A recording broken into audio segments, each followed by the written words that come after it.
Hello once again to Dr. Barbara Miller NCLEX review. This is a short session on stages of labor. You do have 4 stages of labor, and in the first stage of labor, you have 3 phases. Okay? So let's start with the first stage, from the onset of regular uterine contraction to full effacement and dilation of the cervix. The cervix has to open to 10 centimeters and effacement or thinning of the cervix 100%. This is longer than the second and third stage, because before Leopold maneuvers perform vaginal, no evidence to allow the exam to assess whether the client in true labor and whether membranes have ruptured. So review first stage. The second stage of labor, from the fully dilated to the birth. So the fetus comes out in the second stage of labor. Okay? The third stage of labor is the placental stage. This lasts from the birth of the fetus until the placenta is delivered. Okay?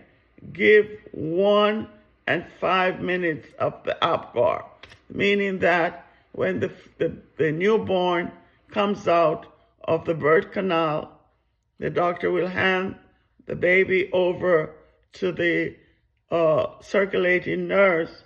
You got to do the Apgar score at 1 minute and 5 minutes.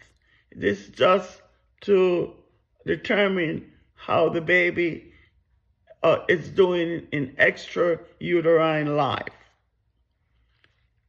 On the third stage, the placenta comes out, and then you want to administer oxytocin or pitocin to help stimulate the uterine contractions to prevent excessive bleeding. For vaginal delivery, the patient will lose 500 milliliters of blood, and for cesarean birth, 1,000 milliliters of blood.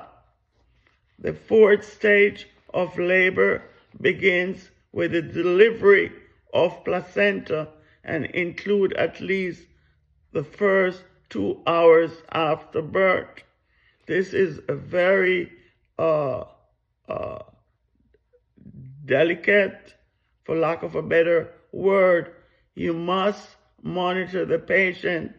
You do not want the patient to start hemorrhaging. So you want to assess the maternal blood pressures and the pulse every 15 minutes for 2 hours. You want to take the mom's temperature at the beginning of the recovery period, then assess every 4 hours. You want to assess the fundus, the lochia. The fundus should be at the level of the umbilicus.